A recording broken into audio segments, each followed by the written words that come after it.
Quero convidá-los a abrir a palavra de Deus na carta de Paulo aos Efésios, capítulo 6. E nós vamos ler o mesmo texto que nós lemos domingo passado, só que domingo passado nós fomos até o verso 13. Hoje nós iremos do verso 14 até o 20, pela graça de Deus. Mas como a passagem é um todo coerente, coeso, então é melhor que nós a tenhamos por completo diante de nós. Efésios 6, de 10 a 20, a armadura de Deus. Quanto ao mais, sede fortalecidos no Senhor e na força do seu poder, revesti-vos de toda a armadura de Deus para poderes ficar firmes contra as ciladas do diabo. Porque a nossa luta não é contra o sangue e a carne, sim contra os principados e potestades, contra os dominadores desse mundo tenebroso, contra as forças espirituais do mal nas regiões celestes. Portanto, tomai toda a armadura de Deus, para que possais resistir no dia mau, e depois de teres vencido tudo, permanecer inabaláveis. Estai, pois, firmes, cingindo-vos com a verdade e vestindo-vos da couraça da justiça. Calçai os pés com a preparação do evangelho da paz, embraçando sempre o escudo da fé, com o qual podereis apagar todos os dardos inflamados do maligno. Tomai também o capacete da salvação e a espada do Espírito, que é a palavra de Deus. Com toda oração e súplica, orando em todo o tempo no Espírito, e para isso vigiando com toda perseverança e súplica por todos os santos. E também por mim, para que me seja dada no abrir da minha boca a palavra, para com intrepidez fazer conhecido o mistério do Evangelho, pelo qual sou embaixador em cadeias, para que em Cristo eu seja ousado para falar como me cumpre fazê-lo. Vamos ler também até o final, já que hoje é a última mensagem na carta aos Efésios. E para que saibais também a meu respeito e o que faço, de tudo vos informará Tíquico, o irmão amado e fiel ministro do Senhor. Foi para isso que eu vou-lo enviei, para que saibais a nosso respeito e ele console o vosso coração. Paz seja com os irmãos e amor com fé, da parte de Deus Pai e do Senhor Jesus Cristo. A graça seja com todos os que amam sinceramente a nosso Senhor Jesus Cristo. Amém. Até aqui a leitura da palavra de Deus. Oremos, irmãos. Ó Pai, nós te damos graças porque o Senhor nos revelou a realidade acerca desse conflito que ocorre ao nosso redor, invisível aos nossos olhos, mas tão real e tão verdadeiro como a realidade que nós tocamos e experimentamos com os nossos sentidos. Obrigado porque o Senhor nos capacita a enfrentar estes poderes malignos e vencê-los. Pedimos perdão pelas vezes que nós fomos relaxados, indiferentes, omissos, irresponsáveis e ficamos vulneráveis aos ataques do inimigo. E não são poucos aqueles entre nós que caíram e foram enredados, laçados. Pedimos, portanto, que nessa noite o Senhor renove o ensinamento desse texto em nosso coração.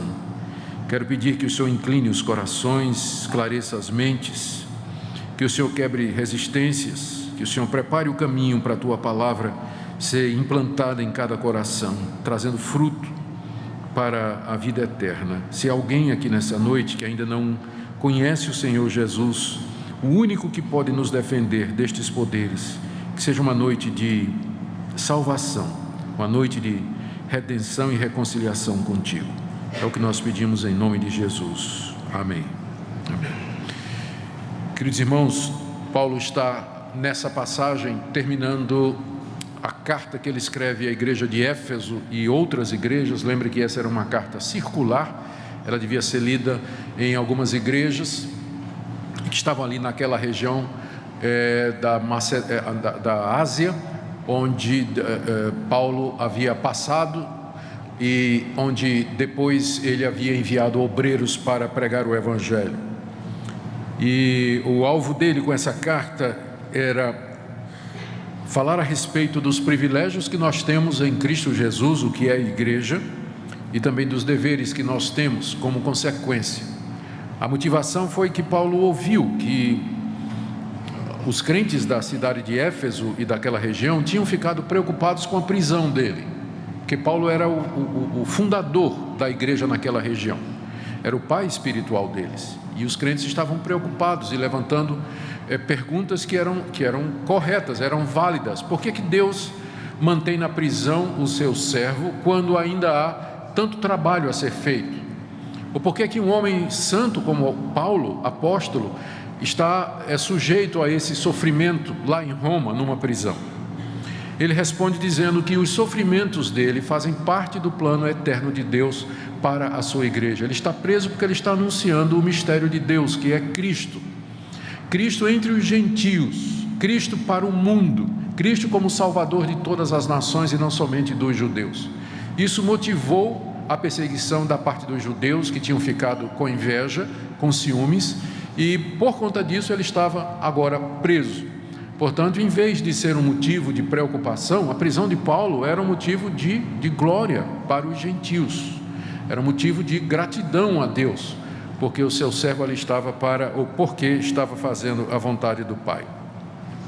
Então, na carta, na primeira parte, Paulo expõe como Deus, antes da fundação do mundo, elegeu um povo por quem Jesus Cristo veio morrer e que foi chamado pelo Espírito Santo através da palavra.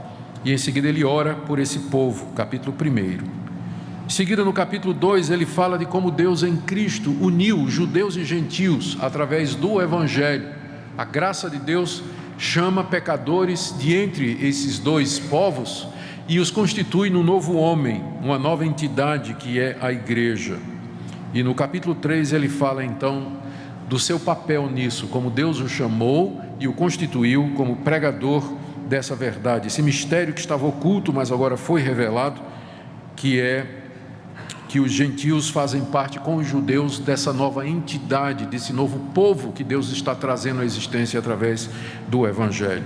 Aí ele ora novamente pelos seus leitores, capítulo 3, de 14 em diante, e a partir do capítulo 4 ele começa a descrever quais são os deveres desse povo que Deus chamou, abençoou, perdoou e recebeu como filho. Ele fala da necessidade de mantermos a unidade, capítulo 4, de 1 a 6, de usarmos os nossos dons espirituais e talentos para a edificação da igreja, capítulo 4, de 7 a 16, e da necessidade de vivermos uma vida santa aqui nesse mundo, em oposição à vida daqueles que não conhecem a Deus, que vai do verso 17 até capítulo 5, verso 21, quando ele começa a falar dos deveres do casal, marido e mulher, dos pais e dos filhos, e também dos empregados e dos patrões, como coroamento dessa vida santa, como expressão da vida no Espírito. E ele termina a carta dizendo, no verso 10 do capítulo 6, quanto ao mais, irmãos, sede fortalecidos no Senhor, na força do seu poder, e tomem toda a armadura de Deus, porque tudo isso que eu falei, os privilégios, as bênçãos e os deveres, vocês não vão experimentar estas coisas de maneira fácil, porque há inimigos. Vocês enfrentarão dificuldades no dia a dia para experimentar esta redenção, esta comunhão com Deus, esta alegria, esta unidade, exercer os dons espirituais, viver uma vida santa. Vocês vão encontrar muita dificuldade. E os nossos inimigos não são pessoas de carne e osso. Embora quando Paulo escreveu estas coisas, ele estava preso em Roma, preso por instigação dos judeus, preso por determinação das autoridades romanas, aguardando o julgamento do imperador romano.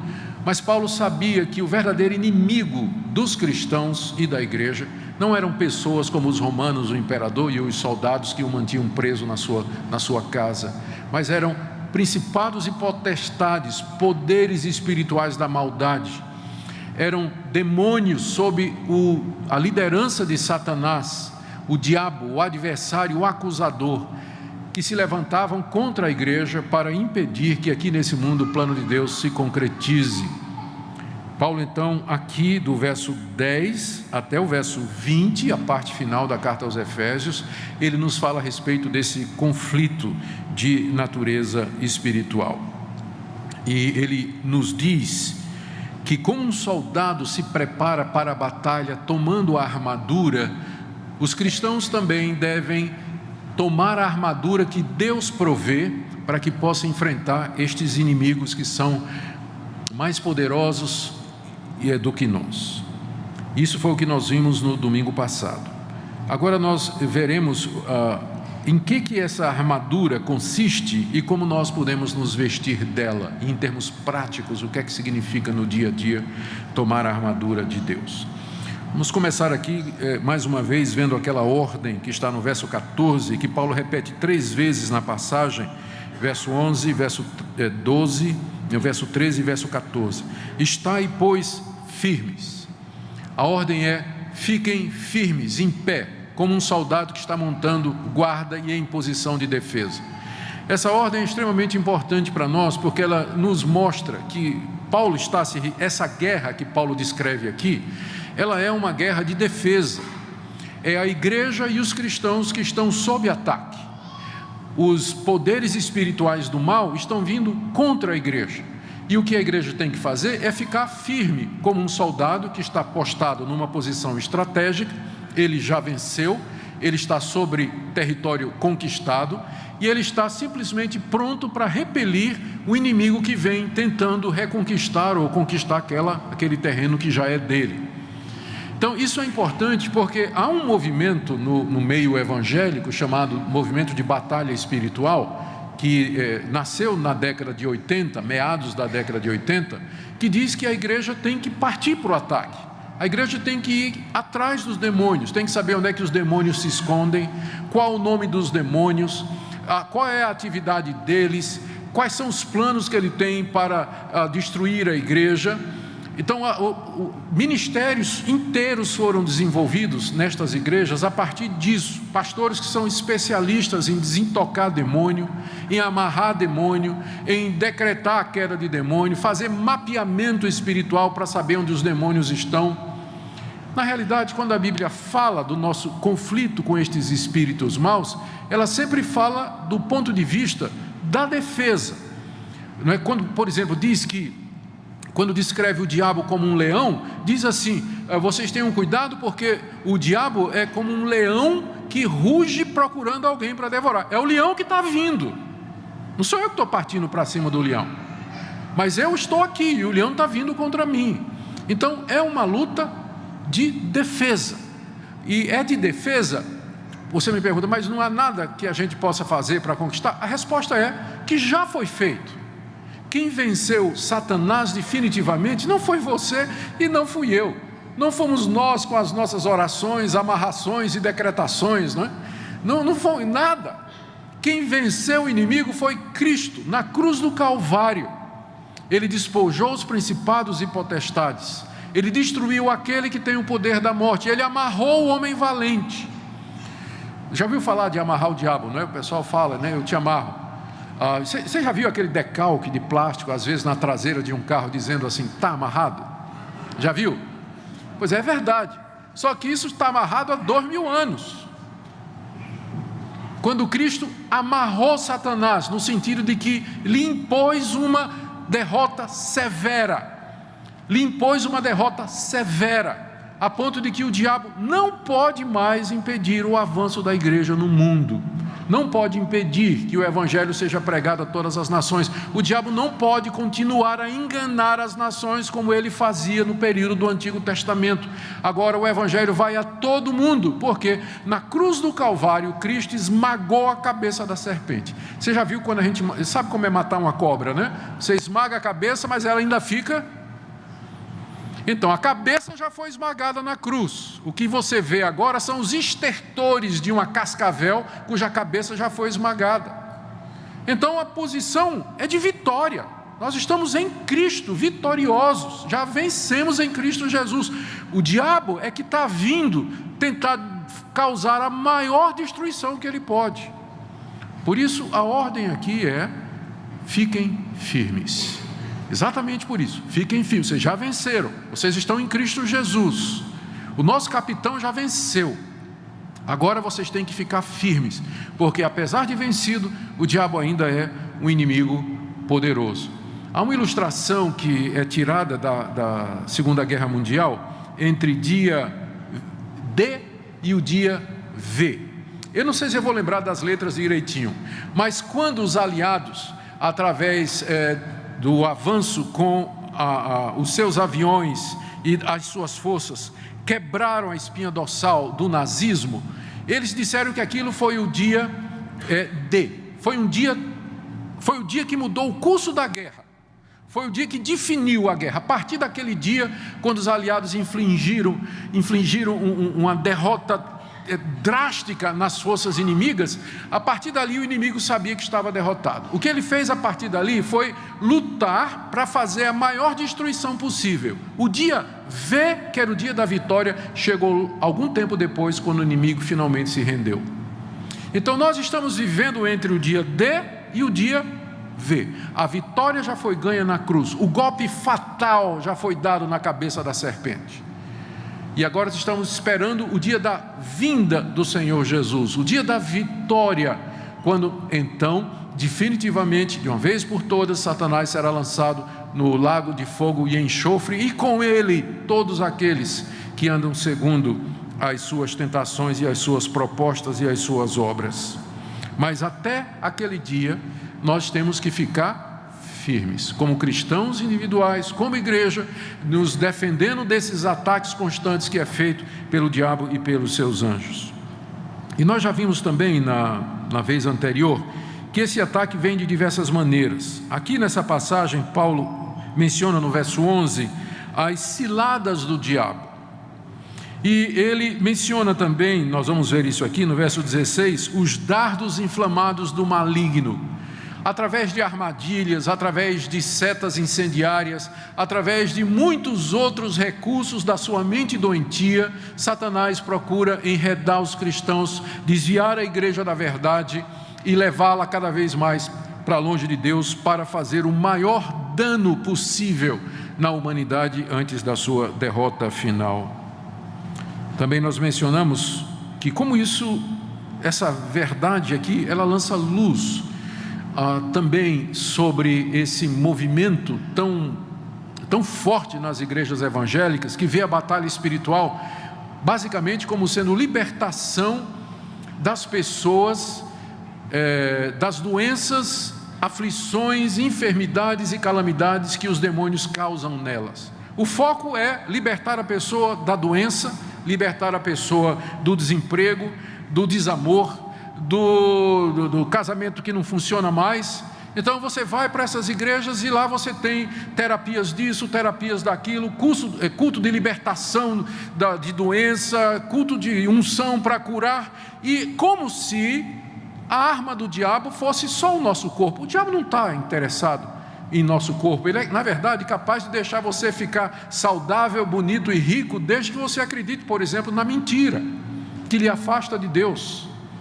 A luta é pela mente. O diabo quer corromper a verdade. Por isso que a maior arma dele é o erro religioso.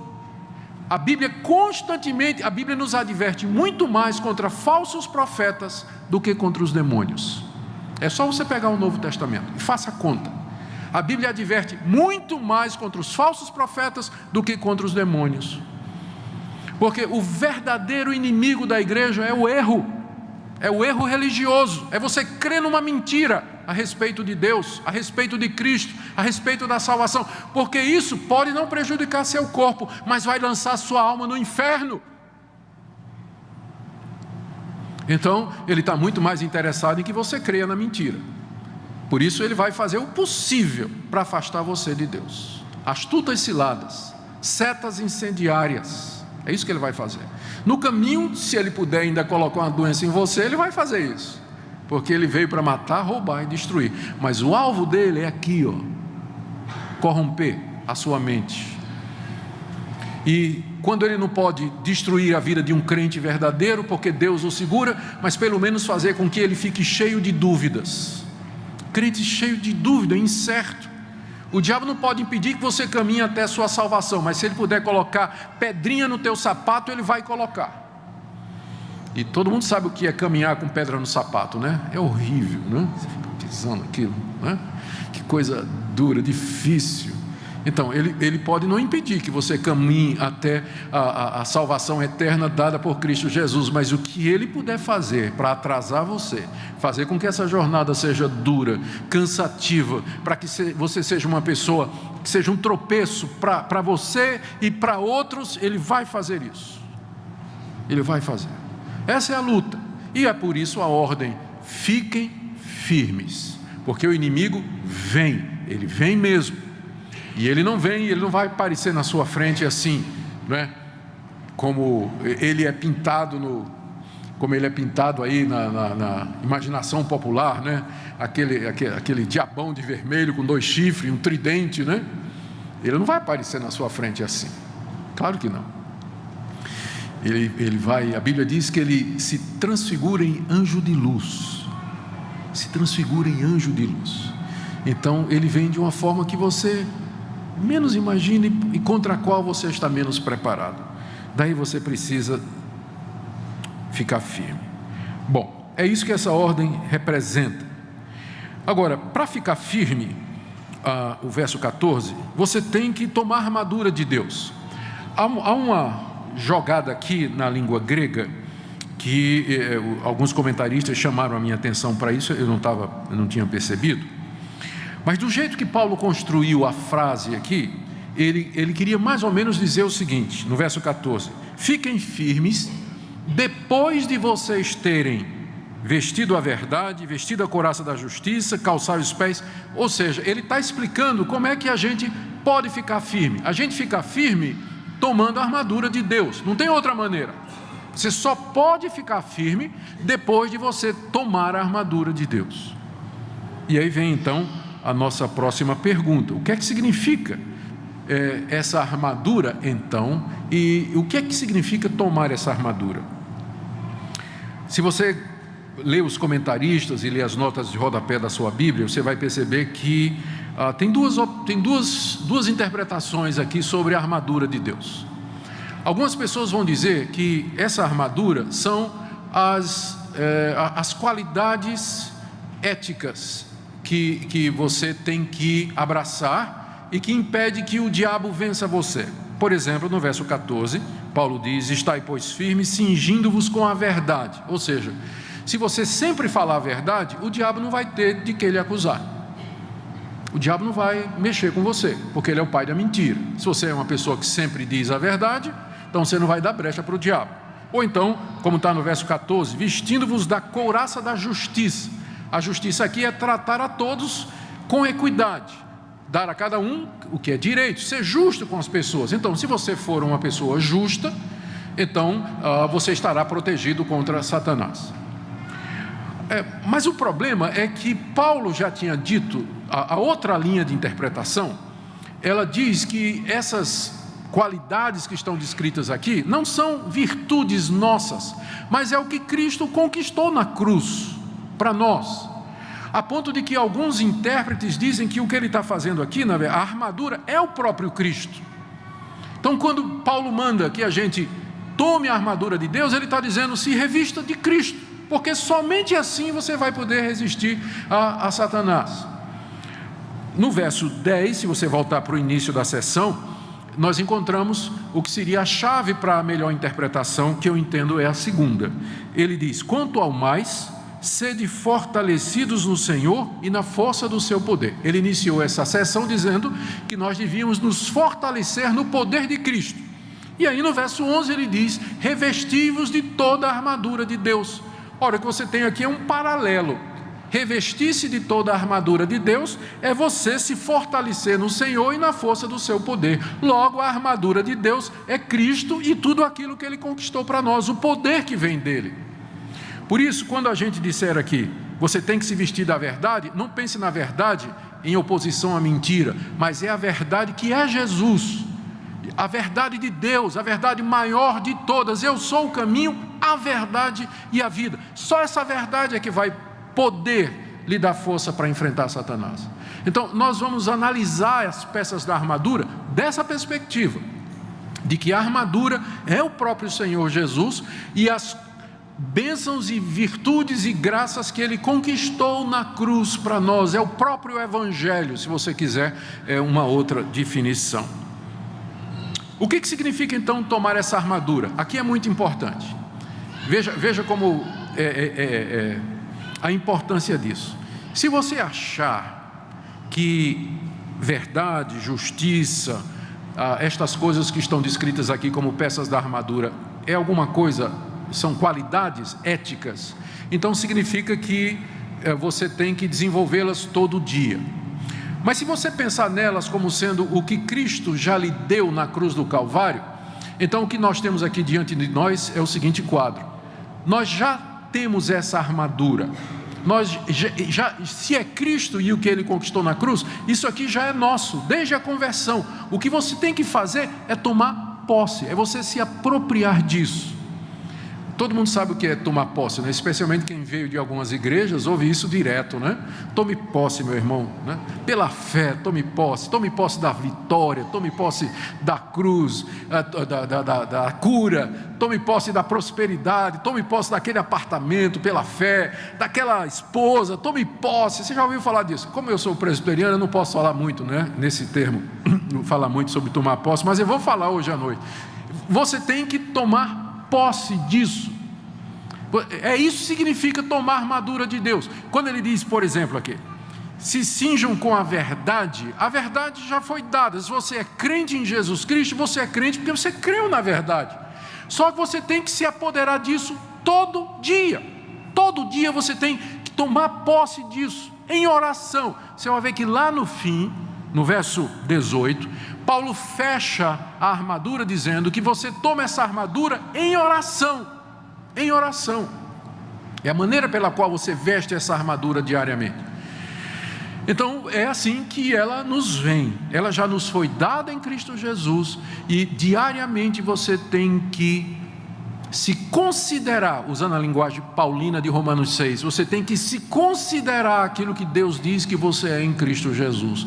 Ou, querendo usar uma linguagem evangélica moderna, você se apossa pela fé daquilo que Deus já diz que é seu em Cristo Jesus.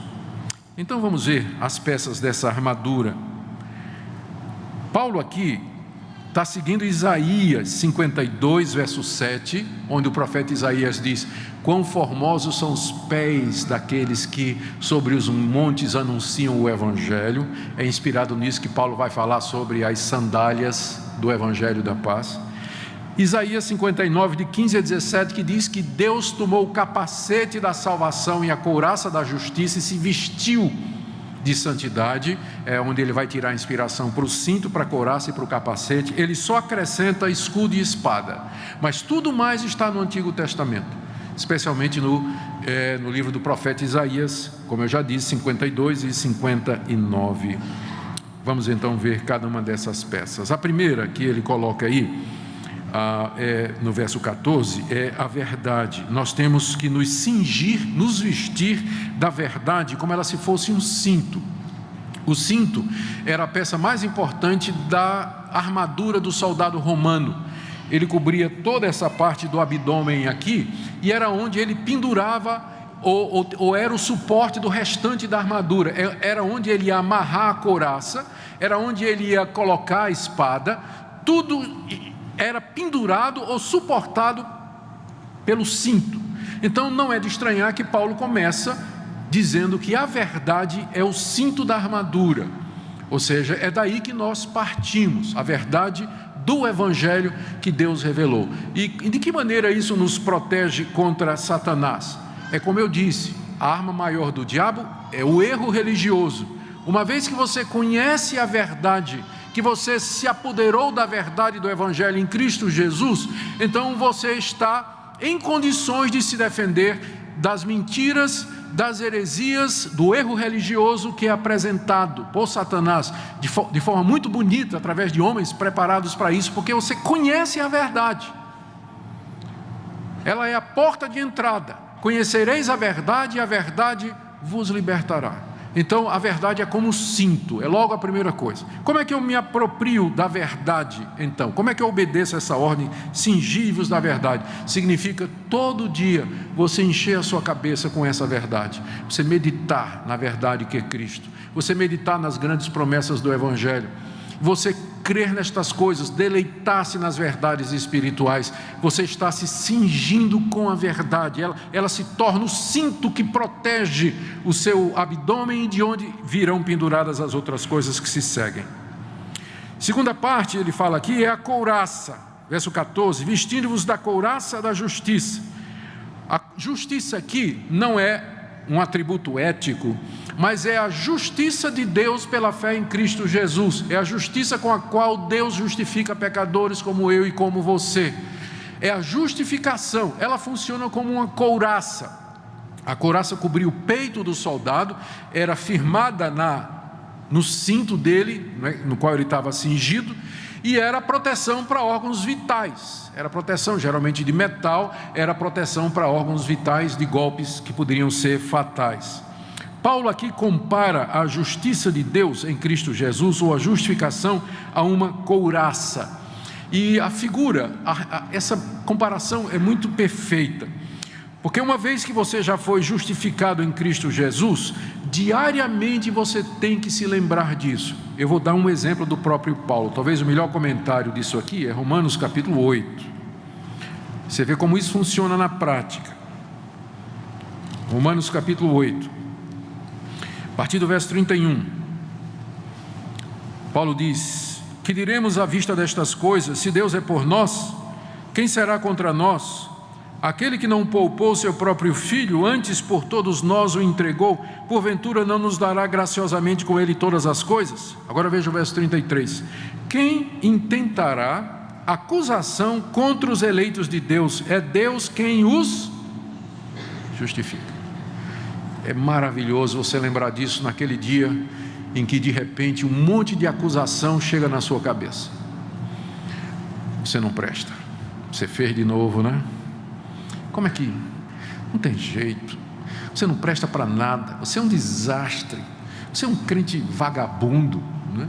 Você fica fazendo esse tipo de coisa, você acha que Deus vai aceitar você? Já passou por esses dias? Que sua cabeça, não? Fica assim, aí você fica, as trevas entram no seu coração, dúvida entra. Sabe qual a resposta para isso aqui? A doutrina da justificação pela fé. Você vai dizer, é verdade, eu não presto nada, eu não valho nada, isso é verdade. Eu não valho a comida que eu como, nem o ar que eu respiro, isso é verdade. Eu sou um pecador miserável e fracassado, um crente sem vergonha, isso é verdade. Mas Deus me aceita não com base nos meus méritos, mas pela justiça de Cristo. Portanto, quem me condenará?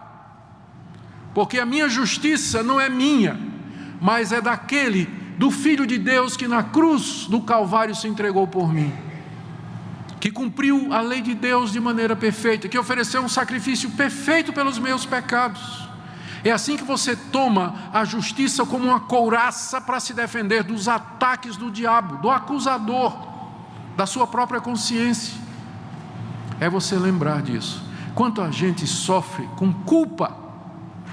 Eu não estou dizendo que é uma coisa ruim, mas eu estou falando da culpa ruim, da culpa errada.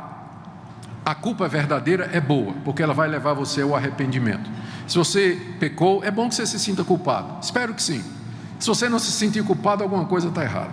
Se você pecou, né? O ser crente é isso, é você não conseguir pecar sem sentir culpa. Faça esse teste. Se você consegue pecar e não tem culpa, provavelmente não é crente.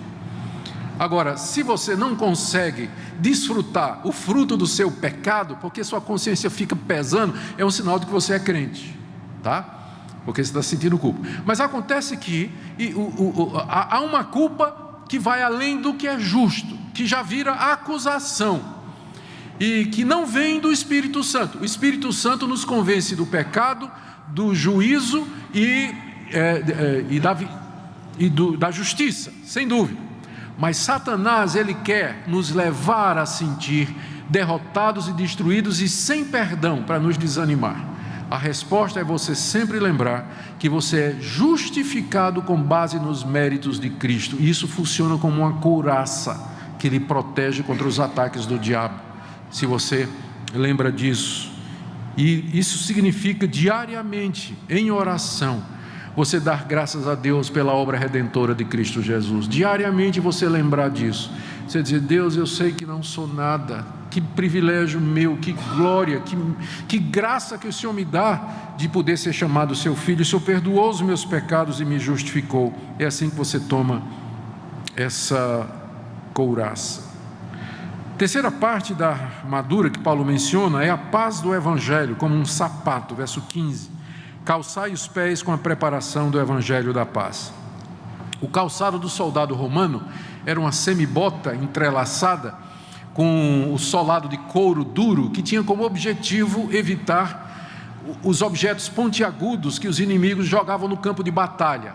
Às vezes o soldado corria descalço, e aí os inimigos jogavam objetos pontiagudos, paus no campo, não é? E aquilo feria o soldado e ele não podia continuar. Para que ele pudesse correr no campo de batalha com segurança e com firmeza, ele precisava ter os pés calçados e protegidos, para que ele pudesse então correr no campo de batalha ao encontro do inimigo ou se defender. E o que é que significa isso? A paz, isso pode ser traduzido da seguinte maneira: a paz que o Evangelho produz, ela funciona como uma preparação para o combate, como os sapatos que um soldado coloca antes de entrar no campo de batalha. Então essa paz que o Evangelho traz é comparada a esse sapato que o soldado coloca no início do conflito. E essa paz aqui é a paz do Evangelho, o Evangelho da paz, ou a paz que é produzida pelo Evangelho. O Evangelho é a boa notícia de que Deus nos amou e que deu o seu Filho para morrer pelos nossos pecados. E pela fé em Cristo Jesus, eu sou perdoado e agora eu tenho paz com Deus. Deus não é mais o meu inimigo. Agora imagine você ir para uma guerra contra o diabo e além do diabo você ainda ter Deus como inimigo. Não tem jeito de ganhar essa, né? Não tem jeito. Então se você vai para a batalha contra Satanás, você precisa estar em paz com Deus, você precisa ter Deus ao seu lado, não é verdade? Então é o Evangelho que reconcilia você com Deus, e aí você tem condições de enfrentar o diabo. Que situação terrível do homem sem Deus! Ele não somente tem o diabo como inimigo, mas o próprio Deus. Como ele escapará da condenação eterna e da destruição? Como? Sem Cristo e sem Deus, uma pessoa vai escapar. Ela precisa ter paz com Deus através do Evangelho, que vai funcionar como as sandálias com as quais ele vai poder correr no campo de batalha e enfrentar o inimigo. Sem isso, você está perdido, não somente porque não terá forças contra o diabo, mas também porque não tem paz com Deus. E Deus é o próprio inimigo e o maior de todos. Quarta peça que Paulo descreve aqui é a fé em Cristo como escudo. Veja aí o verso 16: embraçando sempre o escudo da fé, com o qual podereis apagar todos os dardos inflamados do maligno.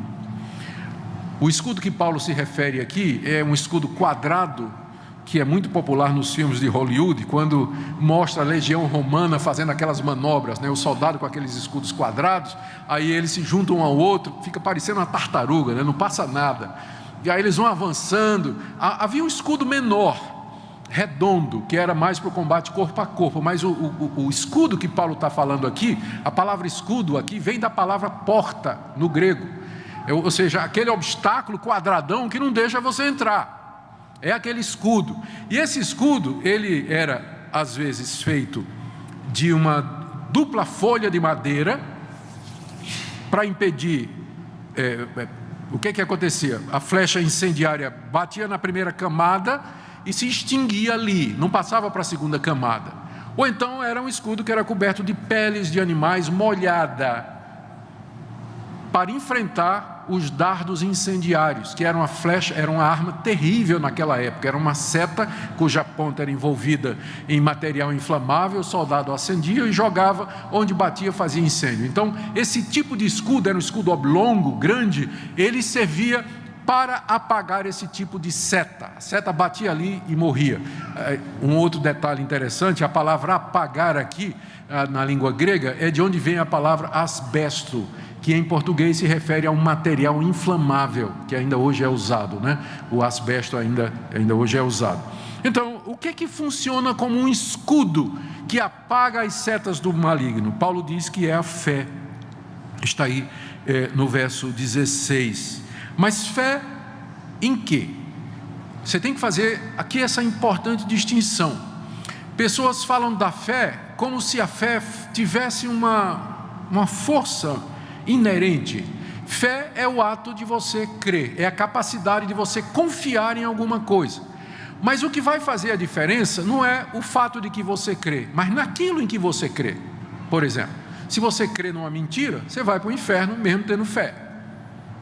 Não é verdade? Se você creu numa mentira, então você vai ser condenado, porque o que salva não é o fato de que você tem fé, mas aquilo em que você crê. Quem salva é Cristo. E se você tiver fé em Cristo, você será salvo. Se você tiver fé nos santos, ou nos ídolos, ou nos deuses pagãos, ou em nada, você vai para o inferno, porque nenhuma dessas coisas salva. Quem lhe salva é Jesus Cristo. Então, quando ele diz a fé funciona como escudo, é a fé no Senhor Jesus, no Evangelho, na verdade. Como é que eu me revisto disso? Diariamente, eu tenho que exercitar a minha fé. Paulo, em outro lugar, em Romanos, capítulo 10, ele diz que a fé vem pelo ouvir a palavra de Deus. E mais uma vez nós voltamos para aquilo que dissemos desde o começo. Como é que eu me revisto das peças dessa armadura? Todo dia, em oração, gastando tempo com Deus, lendo a sua palavra, meditando na palavra, enchendo a minha mente da sua palavra, vendo as grandes promessas. Quando você faz isso, a fé brota. Tem gente que fica dizendo assim, mas puxa, eu não tenho fé, minha fé é tão pequenininha. Aí geralmente a pergunta que eu faço é o seguinte: você lê a Bíblia todo dia? Não. Então, né? Mas sua fé é como um músculo, né? Você tem que exercitar, que eles não vão ficar atrofiados. E o que desperta a fé não são objetos, né, como algumas igrejas de libertação dizem aí, mas é a palavra de Deus que desperta a fé. Por isso você precisa todo dia gastar tempo em oração para tomar a armadura de Deus, e à medida que você faz isso, a fé ela cresce, a confiança em Cristo, fé que vai lhe dar coragem, que vai lhe dar ousadia, que vai lhe dar confiança. A quinta peça está no verso 17 também, final do verso: tomai a espada do Espírito, que é a palavra de Deus. A espada do Espírito, que é a palavra de Deus. Não, desculpa, eu pulei um, é capacete. Ainda tem um capacete, antes da espada tem um capacete. Isso.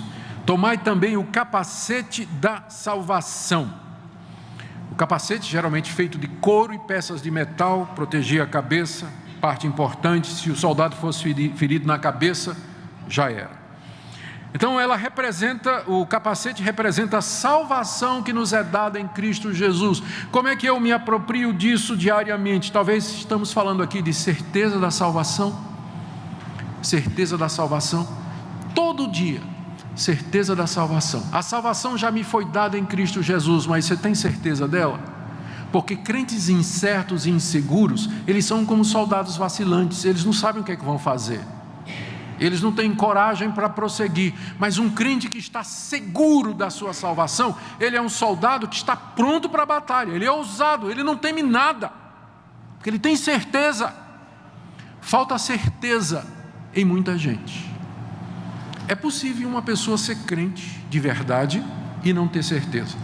Quais são as razões pelas quais um crente perde a certeza? A consciência ferida por algum pecado, né? Ela quer acreditar que é salva, mas aquele pecado na consciência fica me drenando, né? Sangrando a certeza. Ela diz: como é que eu posso ser salvo se eu estou com esse pecado na consciência? Né? Então isso pode acontecer. Segundo, por doutrina errada. Se por exemplo você acredita que a salvação se perde, que Deus lhe salvou em Cristo Jesus, Jesus morreu por você, derramou seu sangue por você, Cristo pagou na cruz a sua culpa, o Espírito Santo regenerou você, você nasceu de novo, o Espírito Santo habita em você, você foi selado com o Espírito Santo, você recebeu a garantia do Espírito Santo e tudo mais, e perde a salvação. Então você não pode ter certeza, né? Você está salvo hoje e não está salvo amanhã. Então você nunca pode ter certeza da salvação se você acha que a salvação é uma coisa que se perde.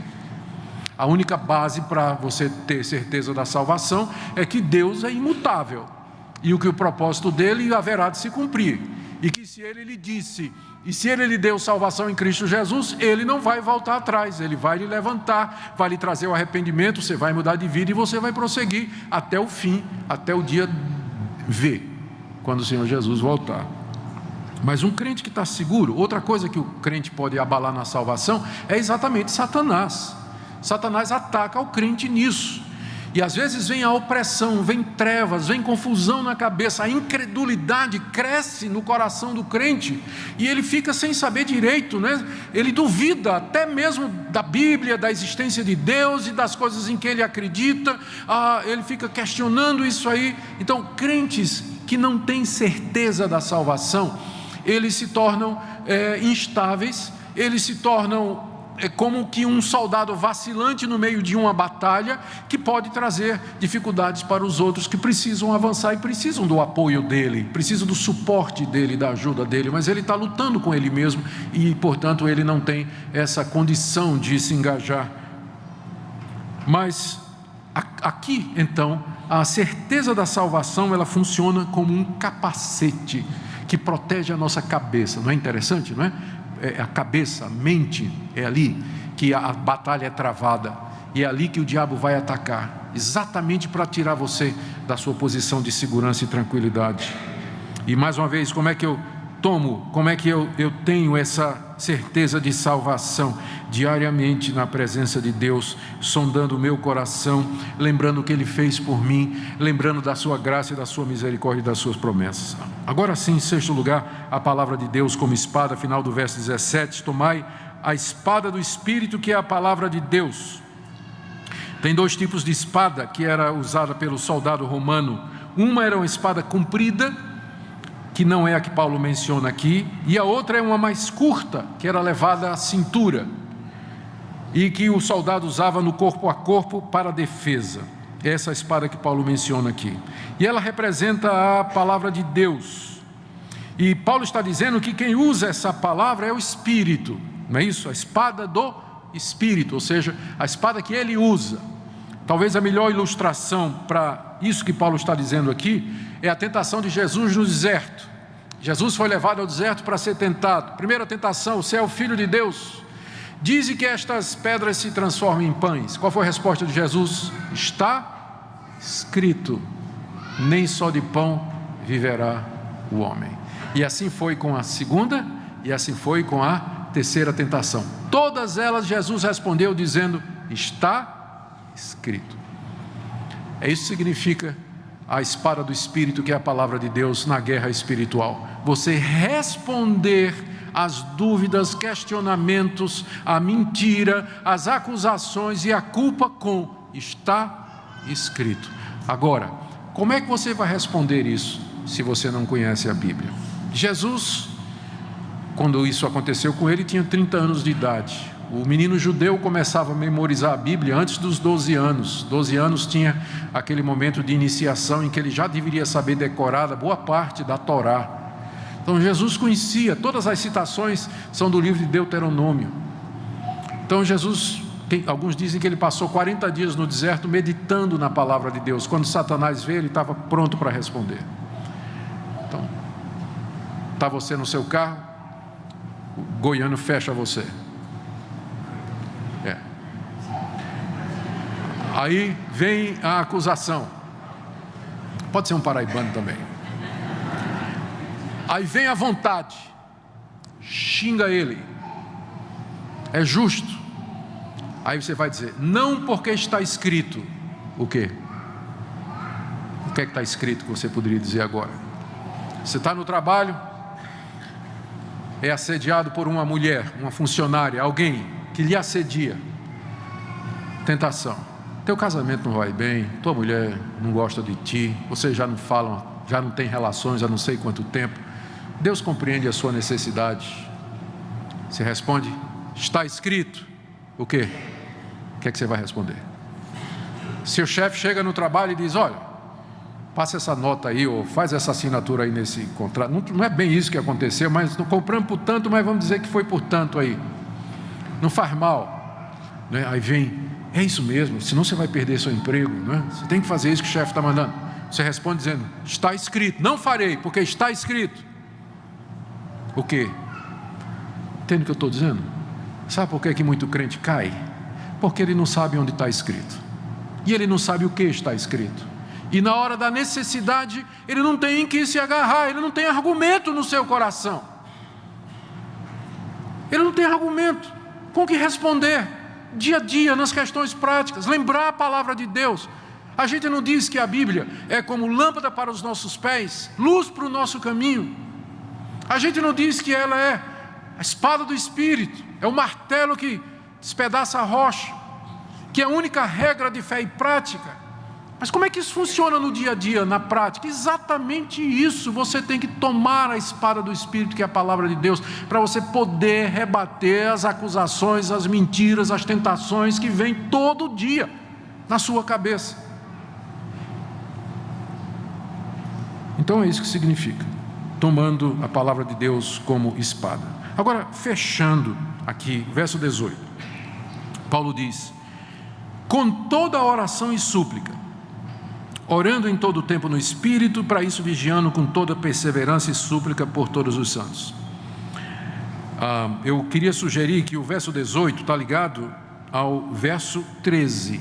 A ligação seria mais ou menos assim: portanto, tomai toda a armadura de Deus, verso 18, com toda oração e súplica. Em outras palavras, o que Paulo está dizendo é de que maneira nós vamos tomar toda a armadura de Deus. Como é que nós tomamos a verdade como cinto, a couraça, a justiça como couraça, a paz do Evangelho como sandália, a fé como escudo, a salvação como capacete e a palavra de Deus como espada. Como é que eu tomo isso diariamente? Resposta: com toda oração. Está aí, ó, o que ele diz no verso 18: com toda oração e súplica, orando em todo o tempo. Veja o que ele diz: toda oração e súplica quer dizer todo tipo de oração e súplica, porque aí isso envolve louvor, adoração, ação de graças, confissão, intercessão. Há vários tipos, muitos tipos de oração na Bíblia, com toda oração e súplica. É assim que eu visto a armadura de Deus. Veja mais, ele diz ainda: em todo tempo, no Espírito, é orar sem cessar. Irmãos, é importante que nós tenhamos momentos de oração, horários de oração. É bom, você devia, quando puder, participar dessas reuniões de oração que estão disponíveis na nossa igreja, em outros lugares também. Mas estas reuniões de oração, elas não substituem o dever que o crente tem de orar sempre, orando em todo o tempo. É orando no trânsito, é orando no trabalho, é orando em casa, é orando na escola, orando na igreja. Em todo o tempo, uma vida constante de comunhão com Deus. Existe uma diferença que não é muito grande, é sutil, entre a oração e o espírito de oração. Um crente que tem espírito, ele vive numa atitude de oração o tempo todo. O coração dele está unido a Deus, no espírito de oração. Então qualquer coisa que acontece, na hora, ele tem uma palavra com Deus. Senhor, você ouviu isso? Senhor, eu não estou me sentindo bem aqui, o que é que eu respondo a isso aqui? Entende? Ele está em comunhão com Deus, está no WhatsApp lá, ele e Deus, sim, falando, está ligado, um com o outro, em espírito de oração. Ele passa o dia todo falando com Deus. Ele não tirou 15 minutos, meia hora, 1 hora, para ler a Bíblia e orar, e fazer, e daí esquece de Deus o resto do dia, mas ele passa o dia todo, orando em todo o tempo, no Espírito. Pelo Espírito de Deus ele está em comunhão com Deus. Isso é uma atitude que é claro, estou dizendo, isso não impede, ao contrário, isso até estimula, você vai sentir vontade de querer participar de reunião de oração, ir para reunião de oração, gastar tempo com Deus, com os irmãos, isso aí é essencial também, mas a base de tudo isso é você estar numa atitude de oração o tempo todo, É interessante que a Bíblia não diz qual é o melhor horário de orar, tem gente que acha que é de noite, também a Bíblia não diz qual é o melhor lugar de orar, tem gente que acha que é no alto do monte, né? Vendo o foguinho santo assim, brilhando ao redor. Tem gente que acha que é, sei lá em Jerusalém. Não, a Bíblia não diz onde é que é melhor orar e que o horário é melhor. A Bíblia diz que a gente tem que orar sem cessar, o dia todo, tá certo? E aí quando os irmãos resolvem se juntar, ou as irmãs, para orar num determinado dia, num determinado horário, vá, participe. Quanto mais oração, melhor, porque ele diz toda oração. E diz também aqui, olha, terceiro lugar, com toda perseverança.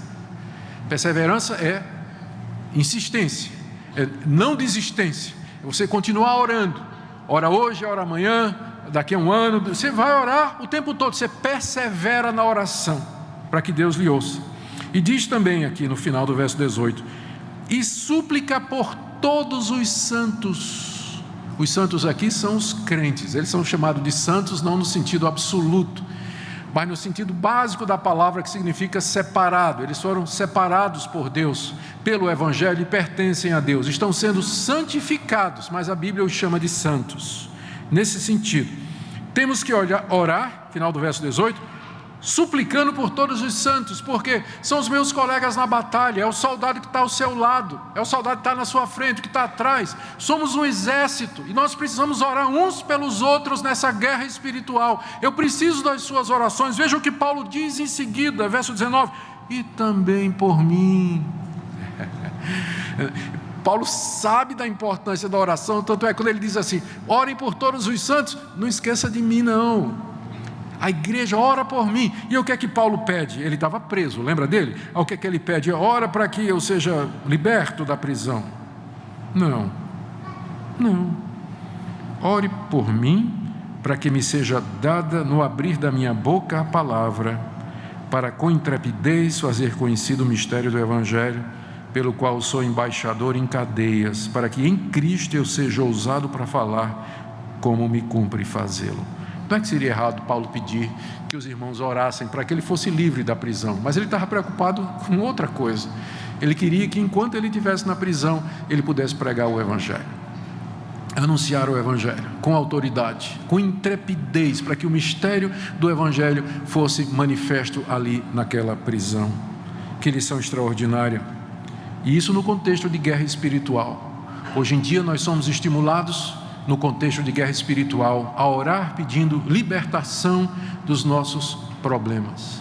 Aqui você tem um homem inspirado por Deus, ensinando sobre guerra espiritual, e quando ele pede que orem por ele, ele está preso, ele só pede isso: eu quero que vocês orem para que Deus me dê coragem, para que na prisão eu pregue o Evangelho.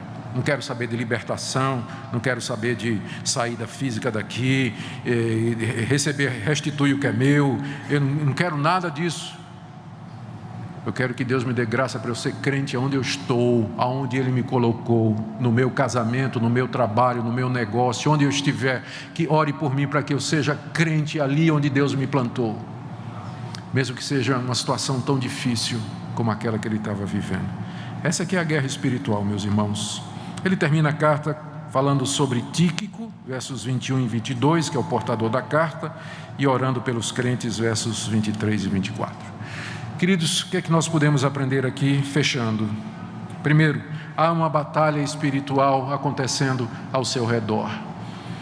Há uma batalha espiritual acontecendo ao seu redor, e você devia acordar para isso, acordar para essa realidade. Segunda coisa, ela se concentra na conquista da mente, e não propriamente nas questões materiais, como prosperidade, doença e bens materiais. Terceira coisa, a maior arma do diabo nessa guerra espiritual é a mentira, é a corrupção da verdade, é distorcer a verdade, é levar você a se afastar de Deus, crer no erro. Quarta coisa, em Cristo Jesus nós já estamos numa posição de vitória, Ele já quebrou a espinha dorsal de Satanás, já esmagou a cabeça da cascavel. E, portanto, a vitória já é nossa. Enquanto nós esperamos a chegada do dia de Cristo, e com Ele o novo céu e a nova terra, onde habita a justiça, e o juízo final e a vida eterna, enquanto aguardamos, diariamente você tem que tomar a armadura de Deus em oração. Isso significa gastar tempo com Deus, gastar tempo em oração, meditação da palavra, encher a sua mente da palavra de Deus, se preocupar com as coisas espirituais, tirar tempo do seu dia a dia para vestir essa armadura, senão você estará vulnerável. Você pode até chegar lá, mas você vai mancando, você vai arrastado, você vai gemendo, você vai sofrendo, você vai sendo um peso para os outros, sofrendo infelicidades aqui nesse mundo. E eu sei que Deus deseja que nós, como os soldados vencedores, atravessemos essa peregrinação aqui, exibindo a vitória de Cristo de forma plena e verdadeira. Eu sei que tem gente lutando aqui, eu sei que tem gente em lutas grandes aqui. Eu queria encorajar você, para que qualquer que seja a luta que você está travando, no seu casamento, no seu trabalho, na escola, conflitos pessoais, de relacionamento, você se pergunte se não há uma necessidade maior de tirar mais tempo para Deus. Você tem se vestido da armadura de Deus?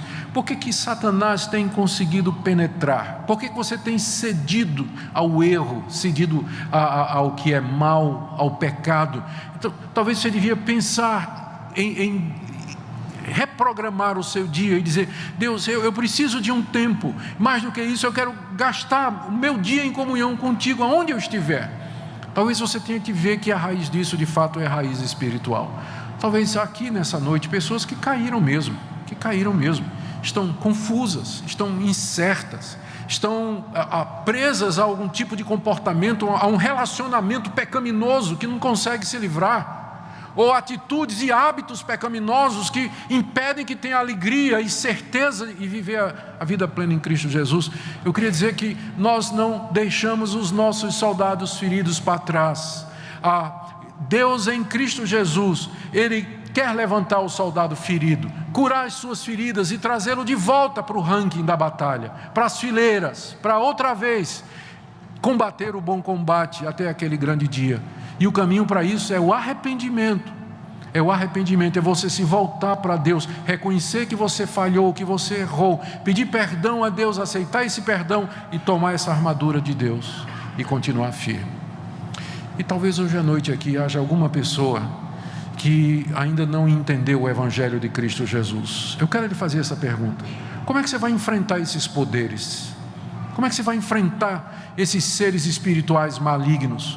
Como é que você vai vencer o pecado no seu coração? Como é que você vai vencer estas coisas que lhe escravizam e que tornam você, às vezes, que faz você sentir... Eu sei que você se sente culpado, se sentir mal, e você não sabe direito para onde ir. Como é que você vai vencer isso? E pior, hoje à noite você está ouvindo também que você está no estado de inimizade contra Deus. Deus não é seu amigo, não, nesse sentido de que está tudo bem entre você e Deus. Não, só tem uma forma de você ficar em paz com Deus: é pelo arrependimento dos seus pecados e crer em Jesus. Senão não é só o diabo que você vai ter que enfrentar, não, mas o Todo-Poderoso, Criador dos céus e da terra.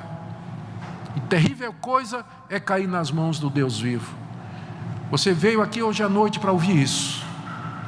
Eu quero que você abra seu coração e que você medite nisso. Se Deus é por nós, quem será contra nós? Mas e se Deus for contra nós? Você precisa dessa paz que o Evangelho traz, reconciliação com Deus, para poder ficar firme e vencer as astutas ciladas do diabo e herdar a vida eterna. Amém? Ó Deus, só Tu podes abrir o nosso coração para ouvir a Tua palavra, exposta de maneira tão imperfeita nessa noite. Mas eu peço que a verdade que transparece, que brilha através da minha fraqueza nessa noite, ela seja usada pelo Teu Espírito Santo na conquista das mentes e dos corações, restaurando Teus filhos, renovando, despertando o desejo de gastar tempo contigo, de se reconciliar com os inimigos, perdoar, restaurar aquilo que precisa ser restaurado. Ó Deus, reveste-nos de toda a armadura que vem de Ti para enfrentarmos as astutas ciladas do diabo. Livra a Tua igreja do mal, não nos deixes cair em tentação. É o que nós te pedimos nessa noite, em nome de Jesus. Amém.